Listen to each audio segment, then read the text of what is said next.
할렐루야. 서로 간에 교제하시겠습니다. 진리는 승리합니다.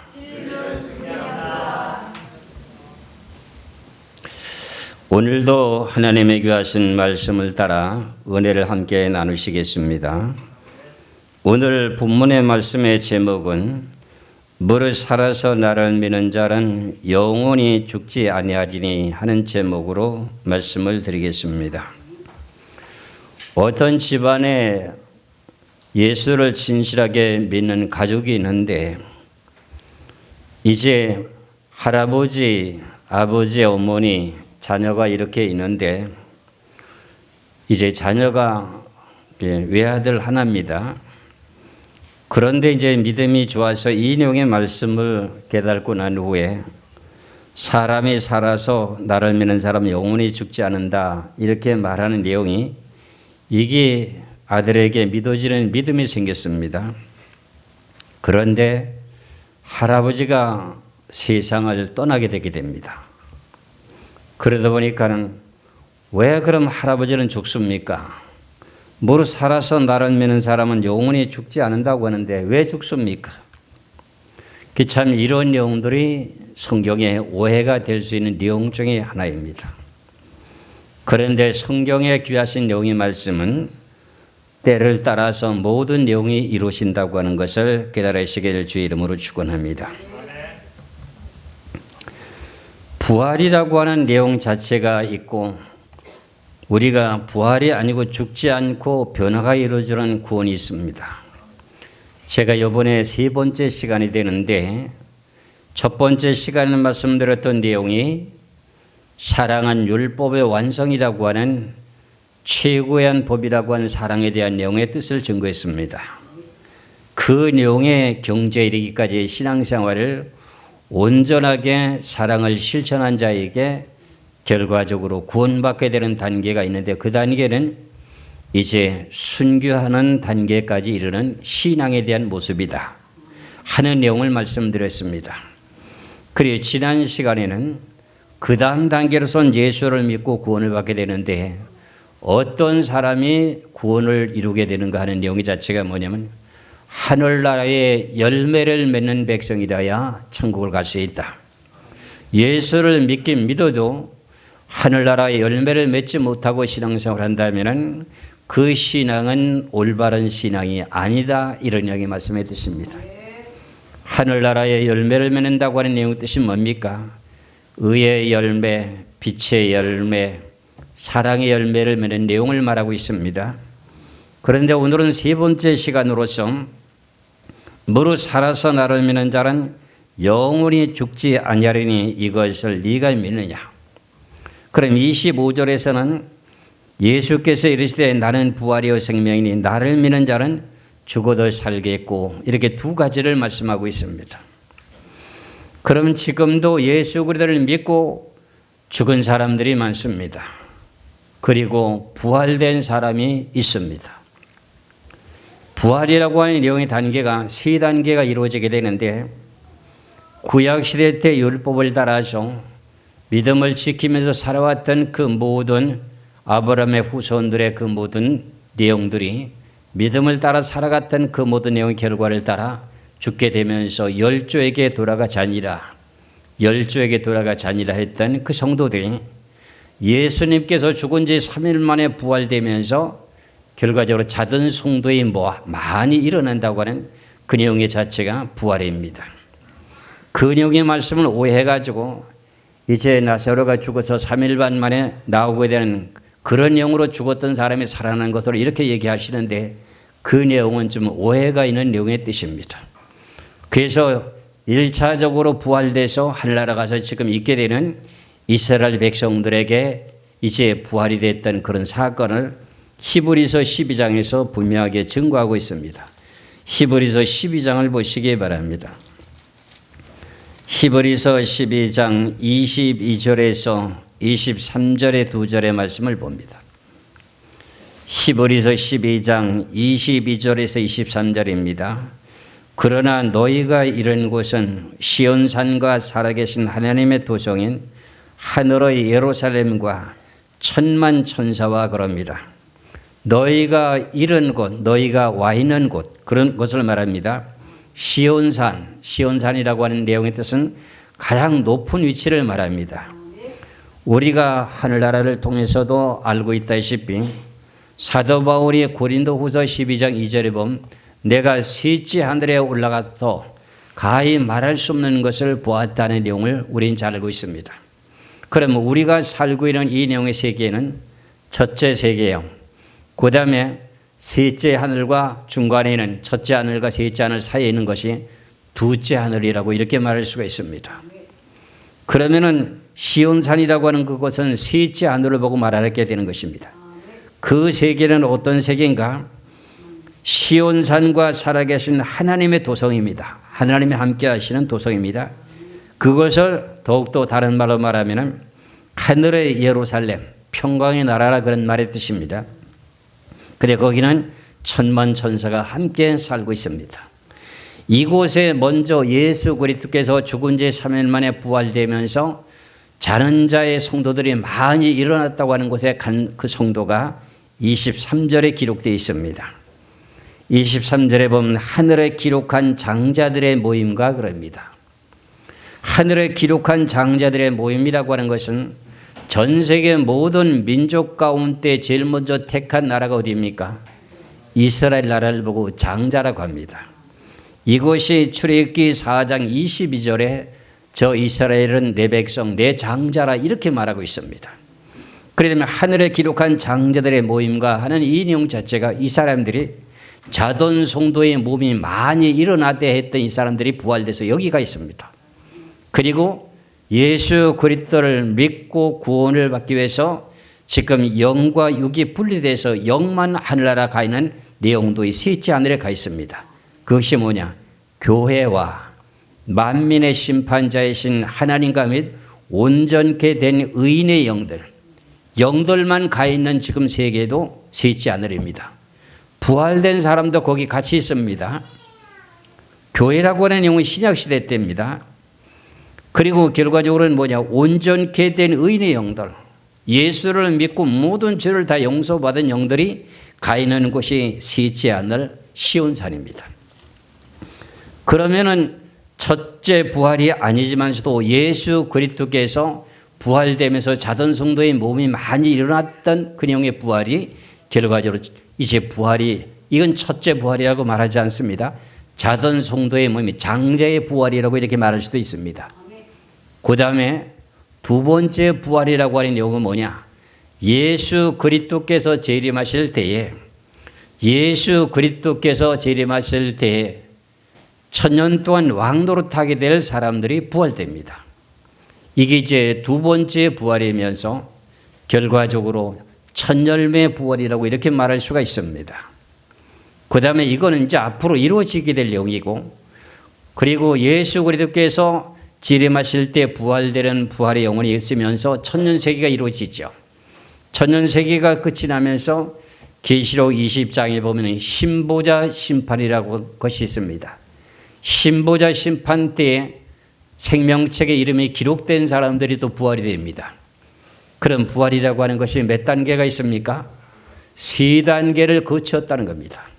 그런데 오늘 본문이라고 하는 요한복음 11장 26절에 무릇 살아서 나를 믿는 자는 영원히 죽지 아니하리니, 이 내용의 변화의 단계에 구원이 이루어지게 되는 사건은 딱 한 번입니다. 딱 한 번입니다. 어떤 분은 환난 전에도 부활되고 환난 후에 가서도 부활되는 변화가 이루어지고 하는 내용들이 있는데, 성경에서 말씀하신 내용 자체는 마지막 나팔에 한 번 나팔을 불게 되면서 변화가 이루어져서 산채로 변화가 이루어져서 영원히 살게 되는 내용에 구름 속으로 그걸 올려가게 되는 사건 속에서 이루어지게 되는 사건입니다. 이렇게 성경의 모든 구속사에 대한 내용을 총체적인 내용을 먼저 깨달고 그 다음에 성경을 여러 갈래로 나눠져 있는 것을 분별하고 깨달으시기를 주의 이름으로 축원합니다. 그렇다면 이제 우리가 오늘 본문에 말씀드린 내용 가운데 무릇 살아서 나를 믿는 사람은 영원히 죽지 아니하리니, 이 내용의 단계가 데살로니가 전서 4장을 보시겠습니다. 데살로니가 전서 4장 13절에서 18절까지 말씀인데 16절에서 17절까지만 보겠습니다. 데살로니가전서 4장 16절에서 17절입니다. 주께서 후령과 천사장의 소리와 하나님의 나팔 소리로 친히 하늘로부터 강림하시리니 그리스도 안에서 죽은 자들이 먼저 일어나고 이후에 우리 살아남은 자들도 그들과 함께 구름 속으로 끌어올려 공중에서 주를 영접하게 하시리니 그리하여 우리가 항상 주와 함께 있으리라. 이제 예수 그리스도께 강림하실 때 부활되는 사람이 있다 그랬었죠. 그렇죠? 그 사람들이 먼저 부활이 먼저 되고 그 다음에 살아있는 사람들이 변화가 이루어지게 됩니다. 그런데 천사장의 나팔 소리를 통해서 결과적으로 모두 살아서 영원히 죽지 않게 될 사람들이 이때를 두고 하는 소리입니다. 이것을 갖다 고린도전서 15장에서는 마지막 나팔이라고 이렇게 말하게 됩니다. 이 나팔을 한번 불게 되게 될 때 예수 그리스도께서 재림하실 때에 부활되는 부활의 영이 있습니다. 그리고 그 다음에 두 번째는 뭐예요? 무릇 살아서 나를 믿는 사람은 영원히 죽지 아니하리니 이 내용의 단계가 오늘 본문의 말씀의 중요한 핵심 중에 하나입니다. 그러면 이제 우리는 이 시대에 지금 살고 있는 시대적으로 놓고 봤을 때 죽을 수도 있는 사람이 있지만서도 대부분이 변화를 받아서 구름 속으로 그걸 올려가야 될 그런 내용의 신앙인이 대부분입니다. 그래서 이제 후 3년 반에 들어가게 되면 주 예수 그리스도 안에서 죽는 사람들은 복이 있다 하는 말이 나옵니다. 그러니까 7년 후나 후 3년 반에 죽게 되는 그 사람들은 첫째 부활 때 부활되는 사건에 엄청난 복된 자리에 들어가는 것입니다. 이런 부활의 신앙의 자리가 있다고 하는 것도 깨달으시기를 주의 이름으로 축원합니다. 그렇다면 이렇게 무릇 살아서 나를 믿는 사람은 영원히 죽지 않는다고 하는데 그럼 이 시기가 어느 때쯤에 이루어지는 것인가? 이 내용을 여러분들이 정확하게 알아야 지금 전 세계가 지금 지구의 종말의 시대를 맞이하고 있는 건 다 알고 있기 때문에 환난 전에 들림 받는다고 하는 사람도 있고 환난 후에 들림 받는 사람도 있다고 하는 내용을 주장하는 내용들이 있습니다. 이 내용에 부딪히는 이 모든 내용의 성경의 말씀을 어떻게 바르게 정리할 수 있는가 하는 내용이 가장 중요한 핵심 중에 하나입니다. 이 모든 내용의 결론은 계시록에서 기록이 되어 있습니다. 계시록 7장의 말씀을 놓고 보면은 1절에서부터 8절까지는 이스라엘 나라의 12지파들에게 각 지파별로가 1만 2천씩 인을 치고 난 후에 그 다음에 9절에서부터 17절까지 말씀을 놓고 보면은 전 세계 예수 그리스도를 믿는 믿음을 가진 모든 성도들이 이제 구원을 받게 되는데 구원이 어떻게 이루어지는가 했더니 7년 환란이라고 하는 큰 환란을 통과해 가지고 어린 양의 피에 그 모든 옷을 깨끗하게 회개가 됐다고 하는 내용의 결론을 말합니다. 이것을 갖다가 계시록을 많이 보신 분들도 있는데 왜 이 내용의 말씀을 간과하는지 모르겠어요. 이것이 가장 중요한 내용의 핵심입니다. 환난 전에 들림받는다고 하는 내용이 아닌 것이 여기에 분명히 있습니다. 그럼 계시록의 7장 9절부터 자세히 보시겠습니다. 2일 후에 하면은 이스라엘 백성들의 12지파들에게 각 지파별로다가 1만 2천인을 치고 난 이후에 내가 보니 각 나라와 족속과 백성과 방언에서 아무도 능히 셀 수 없는 큰 무리가 나와 흰 옷을 입고 손에 종려가지를 들고 보좌 앞과 어린 앞에 서서 그럽니다. 그러면 각 나라와 족속과 백성과 방언에서 아무도 능히 셀 수 없는 사람이라고 말합니다. 이 사람들은 인을 쳤다고 했습니까? 인 친 것에 대한 내용이 성경에 있습니까? 없습니까? 이 사람들에게는 인을 쳤다는 소리가 없습니다. 그리고 각 나라들마다 예수 믿는 시간차가 다 다릅니다. 연도가 다릅니다. 그러다 보니까 뭐라고 하냐? 각 나라와 족속과 백성과 방언에서 아무래도 능히 셀 수 없는 큰 무리라고 하는 사람들은 예수를 믿고 이미 인침을 받고 신앙생활하고 이런 사람들 보고 하는 소리입니다. 그러니까 이스라엘 백성들은 이미 14만 4천인에게 각 지파별을 다가 1만 2천씩 인을 쳤고, 이 사람들에게는 이제 각 나라마다 모든 내용이 인침을 받은 그 내용이 연도가 다 다릅니다. 시간차가 상당히 많이 났습니다. 그런 사람들이 어떻게 되느냐? 10절입니다. 큰 소리로 외쳐 이르되 구원하심이 보좌에 앉으신 우리 하나님과 어린 양에게 있도다 하니 모든 천사가 보좌와 장로들과 내 생물의 주에 서 있다가 보좌 앞에 엎드려 얼굴을 대고 하나님께 경배하여 이르되 아멘. 찬송과 영광과 지혜와 감사와 존귀와 권능과 힘이 우리 하나님께 세세토록 있을지어다. 아멘 하더라. 장로 중에 하나가 응답하여 나에게 이르되 이 흰옷 입은 자들이 누구며 또 어디서 왔느냐 하랬습니다. 여기서 나타나게 되는 장로라고는 한 사람은 누구냐 하면은 계시록의 4장과 5장에 보면 하늘나라에 24보좌가 있는데 거기에 24장로들이 앉아있는 내용 가운데 24장로 중에 한 장로입니다. 그래서 장로 중에 하나가 응답하여 사도 요한에게 이르되 이 흰옷 입은 자들이 누구며 또 어디서 왔는지 너 사도 요한아 네가 아느냐 하고 물어봅니다. 장로가. 그랬더니 14절에 이제 사도 요한이 말합니다. 내가 말하기를 내 주여 당신이 아시나이다 하니 그가 나에게 이르되 이는 큰 환난에서 나오는 자들인데 어린 양의 피에 그 옷을 씻어 희게 하였느니라 이럽니다. 큰 환난에서 나오는데 어린 양의 피에 그 옷을 씻어 희게 하였다고 하는 내용의 뜻입니다. 이게 중요한 사건입니다. 각 나라와 족속과 그 모든 방언하는 모든 백성들이 신앙생활에는 그 모든 내용이 차이가 많습니다. 1년 된 사람, 5년 된 사람, 10년, 20년 된 사람 여러 차등이 있습니다. 그런데도 신앙생활하는 가운데 마지막에 종말의 시대가 닥치다 보니까 어떻게 돼요? 신앙생활하는 가운데 먹고 마시고 사는 동안에 육체적으로 범죄한 내용이 있어요? 없어요? 범죄한 사건이 있기 때문에 큰 환난에 들어가야만이 범죄한 사건에 대한 모든 내용을 예수 믿는 믿음과 하나님의 계명을 지키면서 고난과 고통을 받으면서 어떻게 돼요? 어린 양의 피로가 깨끗하게 모든 죄가 회개되는 사건이 이겁니다. 그런데 어찌 우리가 닭고기를 먹더라도 털도 뽑지 않고 닭고기 먹을 사람이 있습니까? 근데 지금 환난 전에 들림 받는다고 하는 분들의 주장은 어떤 내용입니까?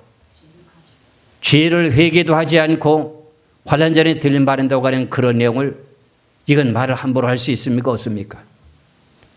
이런 내용이 성경에 이렇게 엄청나게 어긋난 내용들이 나오고 있는데 이 내용의 말씀을 어떻게 해석할까요? 이게 너무나도 중차대한 내용의 사건입니다.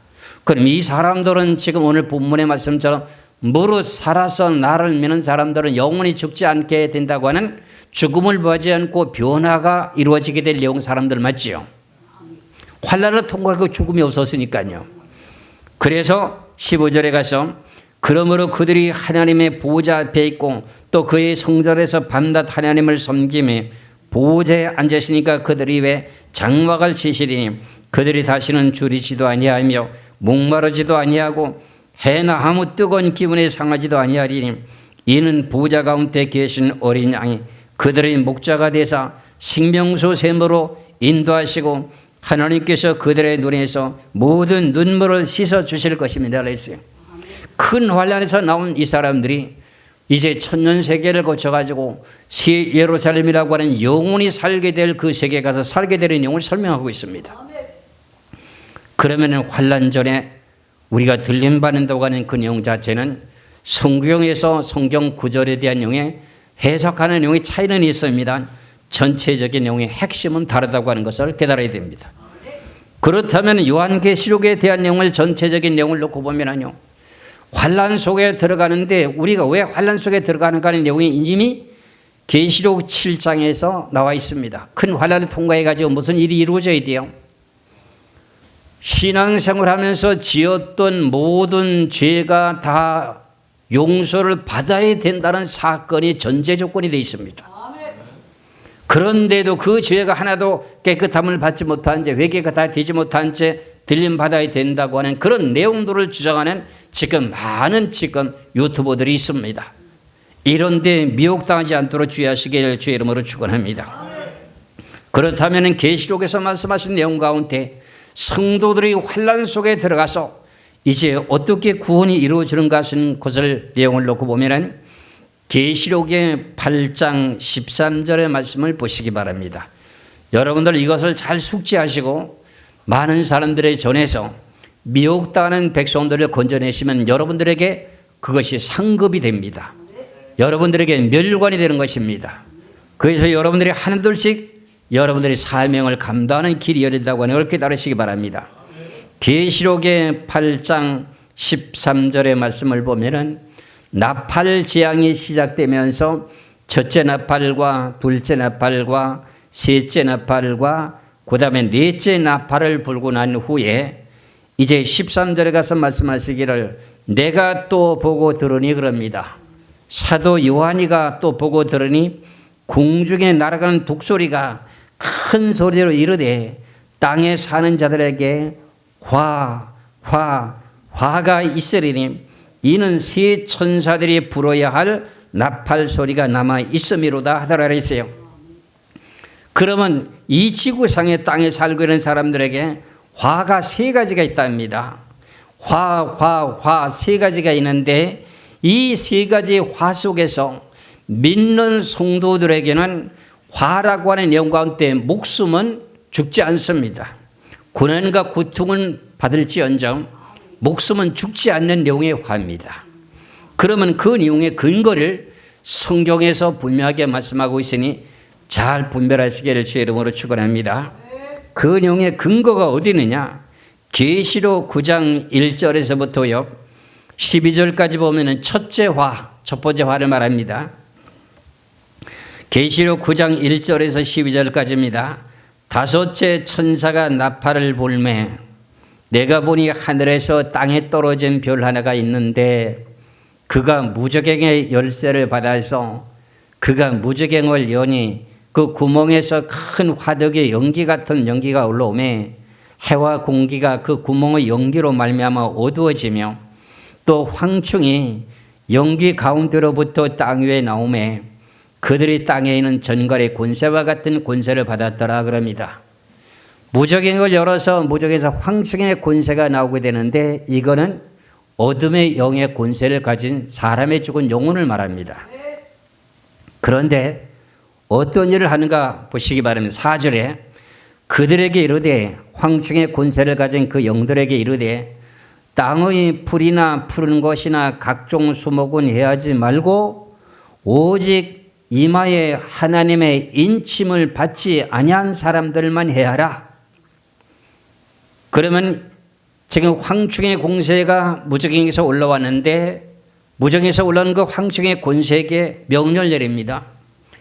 야, 모든 백성들 가운데 이마에 인침을 받지 아니하는 사람들만 해코지 하라. 그러면 인침을 받는 사람에게 해코지 하지 말라는 내용이 뜻입니다. 그렇다면 인침을 받은 사람 천사가 보호해 주는 내용이 뜻이 됩니다.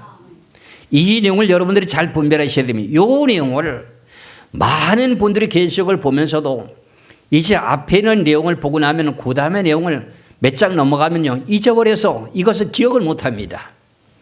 그러니까 요한계시록이라고 하는 내용은 전체적인 내용의 윤곽을 정확하게 꿰뚫고 줄거리를 딱 잡아놓고 성경을 보셔야 됩니다. 그러고 난 후에 어떤 일이 벌어지느냐? 그러나 그들을 죽이지는 못하게 하시겠고 인침을 받지 않은 그 사람들에게 죽이지는 못하게 하시고 5달 동안 괴롭게만 하게 하시는데 그 괴롭게 함은 전갈이 사람을 쏠 때 괴롭게 함과 같더라. 그날에는 사람들이 죽기를 구하여도 죽지 못하고 죽고 싶으나 죽음에 그들을 피하리로다. 황충의 모양은 전쟁을 위하여 준비한 말들 같고 그 머리에 금 같은 관 비슷한 것을 썼으며 그 얼굴은 사람의 얼굴 같고 황충이라고 하는 내용을 갖다가 사람의 얼굴로 지금 여기서 변하게 말씀드립니다. 또 여자의 머리털 같은 머리털이 있고 또 이빨은 사자의 이빨 같으며 또 철호신경 같은 호신경이 있고 그 날개대로는 소리는 병거와 많은 말들이 전쟁도로 달려들어가는 소리 같으며 또 전갈과 같은 꼬리와 쏘는 살이 있어서 그 꼬리는 5달 동안 사람을 해야 하는 권세가 있더라 그랬어요. 5달 동안 괴롭게 하게 되는데 자기가 혀를 깨물고 죽고 싶어도 죽음을 피하게 합니다. 그런데 이 사람들은 어떤 사람들이지요? 이마에 인침을 받지 않은 사람입니다. 이해하시겠지요? 그러면서 11절에 그들에게 왕이 있으니, 무저갱에 있는 사자라고는 왕이 있다는 겁니다. 무저갱의 사자라. 히브리어로는 그의 이름이 아바돈이요, 헬라어로는 그 이름이 아볼론이더라 그랬어요. 이게 무저갱에서 나온 가운데 그중에 책임자가 있어가지고 그 황충의 권세자들한테 명령이 내려지는 것이, 하나님께서 명령한 내용이 뭐야? 하나님의 교하신 성령이 인침을 받은 사람들은 해코지 하지 말고 인침을 받지 않은 사람을 해코지 하라고 하는 내용의 뜻이었습니다. 그러면서 12절에 첫째 화는 지나갔으나 보라, 아직도 이후에 화둘이 이르리로다. 첫째 화가 뭐예요? 무저갱을 열어서 황충의 권세가 나와가지고 성령의 인침을 받지 않은 사람들에게 5달 동안 괴롭게 하는 사건이 결과적으로 첫째 화라는 겁니다. 그러면 우리가 예수 그리스도를 믿는 믿음을 가지게 되므로 우리가 인침을 받았다고 되어 있지요. 인침을 받은 우리 성도들에게는 고난이 있다는 거예요, 없다는 거예요? 없다는 겁니다. 그럼 여기서 화 세 가지 중에 이제 첫 번째 화가 지나갔습니다. 그럼 두 번째 화라고 하는 내용이 뭐냐? 계시록의 9장 13절에서부터 21절까지입니다. 계시록의 9장 13절에서 21절까지 봅니다. 여섯째 천사가 나팔을 불매 내가 들으니 하나님 앞 금제단 네 뿔에서 한 음성이 나서 나팔 가진 여섯째 천사에게 말하기를 큰 강 유바라데에 결박한 네 천사를 놓아주라 하며 네 천사가 놓였으니 그들은 그 연월 일시에 이르러 사람 3분의 1을 죽이기로 준비된 자들이더라. 여기까지 내용을 보면 이게 7년 환란의 전 3년 만의 전쟁입니다. 이 지구의 사람 3분의 1을 죽이게 되는 전쟁 가운데도 둘째 화라고 하는 이것이 7년 환란의 전 3년 만의 전쟁의 둘째 합니다. 이 가운데서도 성령이 인침을 받은 사람들은 죽는다는 뜻입니까? 죽지 않는다는 뜻입니까? 죽지 않는다는 뜻입니다. 그러니까 이런 내용 말씀 가운데 7년 환란의 전 3년 만의 전쟁은 핵전쟁이 아닙니다. 지금 러시아하고 우크라이나가 전쟁을 하다가, 그래 미국하고 뭐 전쟁을 하다가 7년 환란이 아니고요, 전쟁을 하다가 핵을 쓰는 경우는 있을 수도 있을 수 있습니다. 그런데 7년 환란 전쟁에는 나는 절대로 핵전쟁이 아니라고 하는 것을 아주 줄기차게 외치고 증가합니다. 이런 내용의 원인이 뭐냐? 하나님의 교회신 자녀를 천군 천사가 다 보호해야 됩니다. 7년 환란의 전 3년 반의 전쟁이 뭐예요? 두 번째 화입니다. 다시 봅니다. 이제 13절부터 쭉 다시 한번 봅니다. 여섯째 천사가 나팔을 불매 내가 들으니 하나님 앞 금 제단의 네 뿔에서 한 음성이 나서 가진 여섯째 천사가 말하기를 큰 강 유브라데 결박한 네 천사를 놓아주라 하며 네 천사가 놓였으니 그들은 그 연월 일시에 이르러 사람 3분의 1을 죽이기로 준비된 자들이다. 마병대 수는 2만만이니 내가 그들의 수를 들었노라.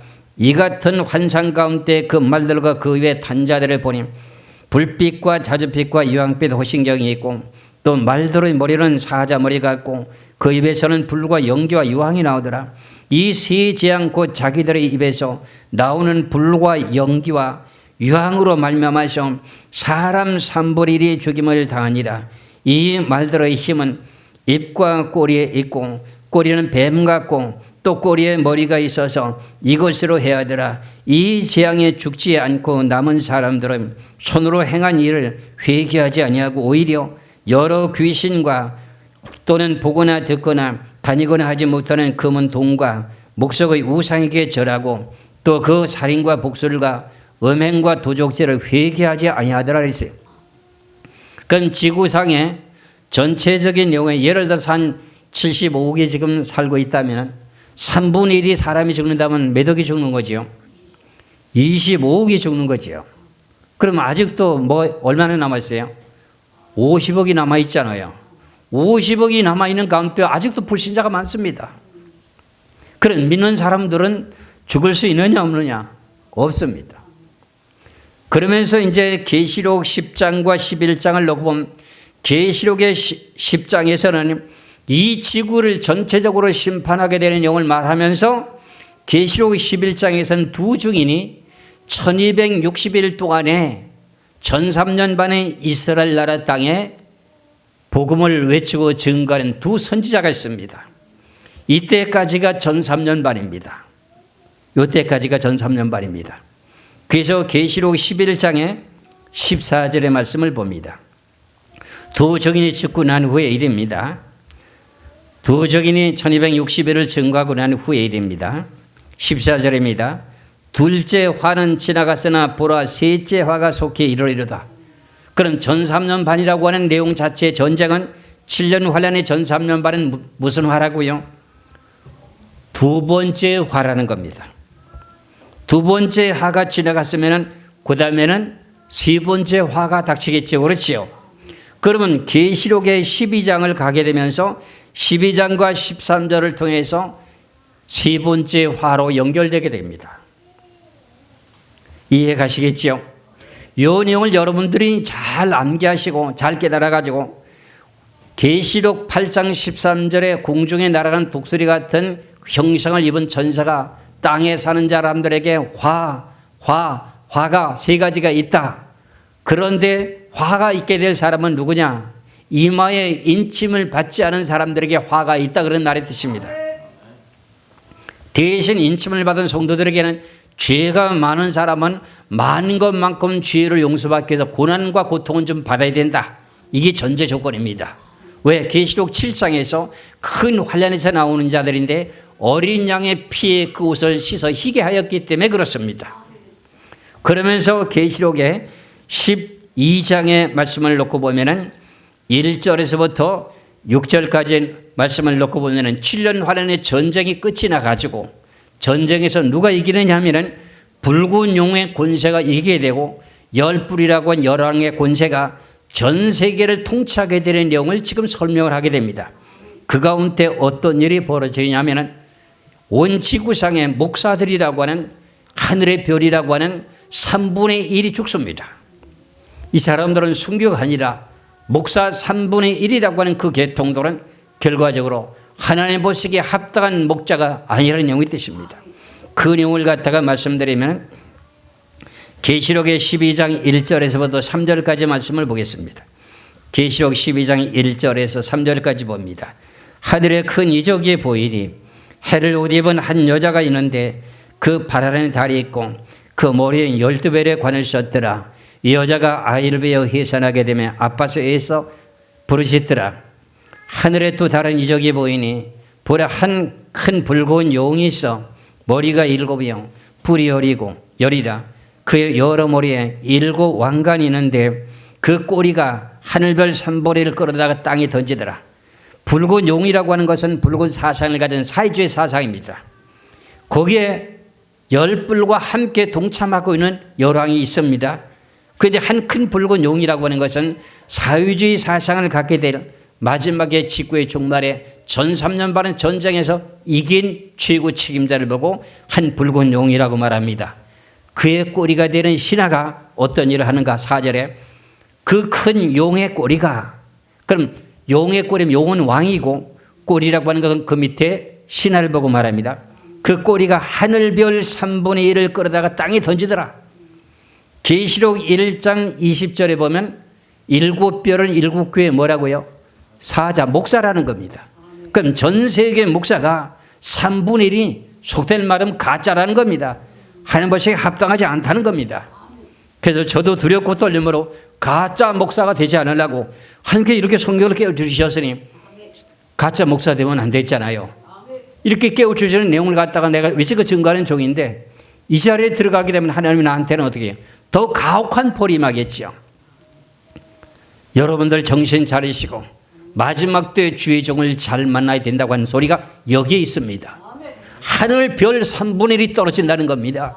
교회가 크고 작고가 문제가 아닙니다. 이거는 잘 정신 차려야 됩니다. 여러분들의 영혼을 천국으로 보내줄 수 있느냐 없느냐 그 내용 차이입니다. 여러분들 잘 분별하시길 주의 이름으로 축원합니다. 그러면서 어떤 일이 벌어지느냐 5절 6절을 보겠습니다. 여자가 아들을 낳으니 이는 장차 철장으로 만국을 다스릴 남자라. 그 아이를 하나님 앞과 그 보좌 앞으로 올려가더라. 그 여자가 광야로 도망하며 거기에서 1260일 동안 그를 양육하기 위하여 하나님께서 예비한 곳이 있더라. 여자라고 하는 여자가 광야로 도망해요. 여자가 누구냐? 여자의 후손으로 오신 예수 그리스도를 믿는 믿음을 가지고 우리 거듭 태어났습니다. 우리는 본래 부모님들을 통해서 남자의 후손으로 태어났습니다. 아버지 엄마가 사랑을 해서 자식을 낳았으면 누구의 후손입니까? 남자의 후손으로 우리는 태어났습니다. 그런데 남자의 후손이 아닌 예수 그리스도께서 처녀인 마리아 몸에서 잉태돼서 태어난 분이 여자의 후손입니다. 그 예수 그리스도를 우리는 마음으로 믿는 믿음으로 다시 태어났습니다. 그러면 우리는 무슨 후손입니까? 여자의 후손입니다. 그런데 여자들이 어떻게 광야로 도망한다는 겁니다. 그런데 어찌 된 것이 환난전의 들림을 받으면 이런 여자들이 없어야 되는데 이 사람들을 하나님이 1260일 동안은 보호해 준다는 겁니다. 하나님 지켜준다는 겁니다. 그래 우리가 신앙 고백하는데 전능하사 천지를 만드신 하나님 아버지를 내가 믿사오며 이렇게 신앙 고백을 해놓고도 하나님을 왜 무능한 하나님으로 만듭니까? 그렇지 않아요? 하나님이 지금 1260일 동안 양육해 준다는데 환난 속에 들어가면 너희들은 너무나도 고난과 고통을 받다가 결론적으로 신앙 생활을 온전하게 할 수 없이 실패할 수 있다 이렇게 말하고 있습니다. 그러면서 이제 1260일 동안 양육하게 들어가는 내용이 계시록 13장의 1절에서부터 어디까지냐 18절까지가 후 3년 반에 들어가는 것입니다. 그럼 이것이 몇째 화라고요? 셋째 화에 들어가는 겁니다. 셋째 화에 들어가게 되는데도 후 3년 반에 붉은 용이라고 하는 용이 최고 통치권자의 우두머리가 되고 열뿔이라고 하는 열왕들이 전 지구상의 전체를 갖다가 통치하게 되는데 그들이 결과적으로 최고 통속권자라고 하는 붉은 용의 우상을 만들었고 거기다 절하게 합니다. 그리고 짐승의 표를 받지 않고 매매를 못하게 합니다. 그런데 하나님께서는 계시록 8장 13절의 말씀처럼 땅에 거하는 자들에게 화가 있다고 하는 하늘나라에 속한 백성들에게는 결과적으로 그 모든 환난 가운데서 하나님이 그들에게 굴복하지 않고 믿는 믿음을 지키게 한다고 약속을 하고 있습니다. 그러면 성경의 말씀이 원인 과정 결과를 전체적으로 내용을 놓고 보더라도 확실하게 우리는 화에 들어가는 자리에 안 들어간다 그런 말입니다. 권영을 잠깐 소개한다면 어디에 그것이 기록되느냐면 계시록 13장 5절에서 8절까지 말씀을 봅니다. 계시록 13장 5절에서 8절까지 봅니다. 또 짐승이 과장되고 신성 모독하는 입을 받고 또 42달 동안 일할 권세를 받으니 이게 뭐냐면 바다에서 한 짐승이 나오는데 머리가 7이고 뿔이 10이라고 하는데 7머리 중에 마지막째 7번째에 되는 하늘에 큰 이적이 나타났다고 하는데 한 큰 붉은 용이라고 하는 내용의 짐승을 보고 말하기를 어떻게 돼요? 42달 동안 일할 권세를 그에게 줬대요. 이게 후 3년 반에 그런 권세를 하나님이 허락했다는 겁니다. 그러면서 6절입니다. 짐승이 입을 벌려 하나님을 향하여 비방하되 그의 이름과 그의 장막이란 교회를 말합니다. 곧 하늘에 사는 자들을 비방하더라. 예수 믿는 사람들을 비방한다는 겁니다. 그러면서 또 7절입니다. 또 권세를 받아 성도들과 싸워서 이기게 되고 여기서 성도들이 나옵니다. 성도들과 싸워서 이겼다고 하는 것은 성도들이 짐승의 권세 앞에 굴복을 당했다는 뜻입니다. 또 권세를 받아 성도들과 싸워 이기게 되고 또 각 족속과 백성과 방언과 나라를 다스리는 권세를 받으니 그러면서 8절이 가장 중요합니다. 죽임을 당한 어린 양의 생명책에 창세 이후로 이름이 기록되지 못하고 이 땅에 사는 자들은 다 짐승에게 경배하리라. 생명책에 이름이 기록되지 못한 사람들은 전부 다가 짐승에 경배한다. 그럼 생명책에 이름이 기록되고 이마에 인침을 받은 사람들은 그들에게 굴복하지 않는다. 이 결론이에요. 그럼 계시록 8장 13절에 공중에 날아가는 독수리가 땅에 거하는 자들에게 화가 있다고 하는데 셋째 화에서도 결과적으로 인침을 받은 생명체 이름이 기록된 사람들에게는 어떻게 짐승의 권세들이 굴복당하지 않게 한다. 하나님이 그렇게 하신다는 겁니다. 믿으시기를 주 이름으로 축원합니다. 나는 여러분들을 갖다가 그래서 성경을 가지고 이용해서 여러분들의 마음을 충동시켜 가지고 야 우리 교회가 이런 교회다 이렇게 자랑하려고 하는 그런 소리 아닙니다. 성경의 액면 그대로입니다. 이 말씀을 믿으시기 바랍니다. 다시 한번 보시겠습니다. 8절입니다.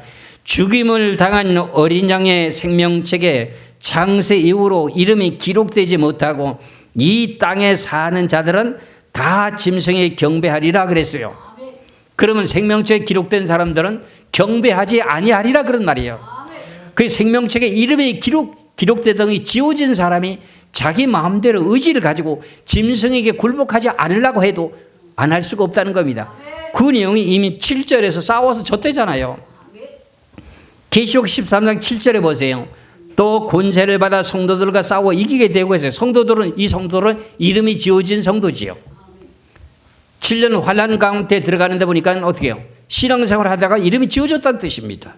그 8절에 가서는 생명책에 이름이 기록되지 못하고 이 땅에 사는 사람들은 전부 다가 누구한테 굴복한다? 짐승에게. 불신자도 예수 믿는 사람도 이름이 지어진 사람도 같이 포함돼서 짐승에 굴복한다는 겁니다. 그러면은 이런 과정을 겪게 되면서 7년 환난이 다 지나가게 되는데 마지막에 심판이라고 하는 내용 자체는 대접장이 있습니다. 대접장은 자기가 행한 대로 그대로 갚아주는 내용이기 때문에 우리는 생명책에 이름이 기록되어 있기 때문에 대접장에서 피하게 됩니다. 그러는데 이제 그렇다면 어느 때 이렇게 환난 후에 지금 우리가 구름을 타고 올라가야 되는가 하는 내용은 6째 대접을 유브라데 강에 쏟고 난 후에 천하의 왕들을 아마겟돈으로 모아놓고 아마겟돈 전쟁을 하고 난 후에 들림받게 하는 사건이 이제 큰 환난 가운데서 나오는 그 자들이 되는 겁니다. 그럼 계시록의 16장 12절에서 16절까지 말씀을 보겠습니다. 계시록 16장 12절에서 16절까지 6째 대접장입니다. 그래 한 가지 대접장이 7번째가 남아있는데 6번째 대접입니다.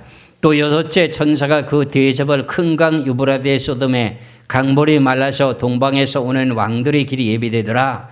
또 내가 보니 개구리 같은 새 더러운 영이 용의 입과 짐승의 입과 거짓 선지자의 입에서 나오니 그들은 귀신의 영이라. 이적을 향하여 온 천하 왕들에게 갈송 하나님과 전능하신 이의 큰 날에 있을 전쟁을 위하여 그들을 모으리라.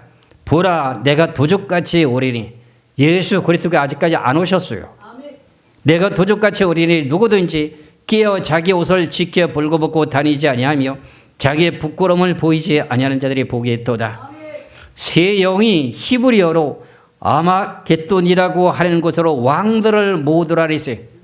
아마겟돈으로 어떻게 해요? 6째 대접을 쏟고 난 후에 유브라데 강에 강물이 말라서 동방에서 오는 왕들을 갖다가 전부 유대 땅이라고 하는 아마겟돈이라고 하는 그곳으로 모은다는 겁니다. 이 내용의 전쟁이 끝이 나고 나면서부터 그날 환난 후가 되는 겁니다. 이 내용을 마태복음 24장을 놓고 보면은 장세 후에 이런 환난이 없었고 후에도 없으리라고 하는 그 전쟁이 결과적으로 아마겟돈 전쟁의 사건인데 여기는 아마겟돈 전쟁이라는 단어는 없습니다. 그러다 보니까 이걸 오해하고 있는데 마태복음 24장 15절에서부터 보시겠어요. 15절에서부터 28절까지 보겠습니다. 마태복음 24장 15절에서 28절까지 봅니다. 그러므로 너희가 선지자 다니엘의 말한 바 멸망에 가져간 것이 거룩한 곳에 선 것을 보거든 읽는 자는 깨달을지니라 그랬어요. 여기 거룩한 곳이라고 하는 내용은 전부 교회들마다 단상에 우상이 세워지는 걸 말하게 됩니다. 그렇지요. 그런데 각 모든 교회들마다 우상이 세워지는 것이 아니고 중동이라고 하는 나라 땅에 예루살렘의 성전이 세워진다는 거예요. 성전이 세워진다는 거예요. 그 내용이 이제 계시록 11장에 나오거든요. 성전에 세워지게 되는데 그러므로 너희가 선지자 다니엘이 말한 바 멸망에 가져가는 것이 거룩한 곳에 선 것을 보거든 이런 자는 깨달을지인저. 다니엘 선자가 예언한 내용의 말씀입니다. 이게 어디를 두고 하는 내용이냐? 이스라엘 백성들의 성전에 거짓 선자라고 하는 이 모든 멸망에 가져가는 것이 우상에 세워진다는 것입니다. 16절입니다. 그때 유대에 있는 자들은 산으로 도망할지어다. 지붕 위에 있는 자는 집 안에 있는 물건을 가지러 내려가지 말며 밭에 있는 자들은 겉옷을 가지러 뒤로 돌이키지 말지어다. 그날에는 나이벤 자들과 젖먹이는 자들에게 화가 있으리로다. 너희가 도망한 일이 겨울이나 안식일에 되지 않도록 기도하라. 이는 그때 큰 환란이 있겠습니다.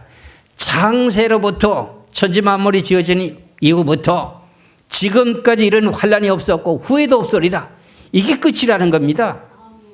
이 전쟁이 끝이라는 내용의 뜻입니다. 그 날들을 감하지 않으면 모든 육체가 구원을 얻지 못할 것이나 그러나 택하신 자들을 위하여 그 날들을 감하시리라.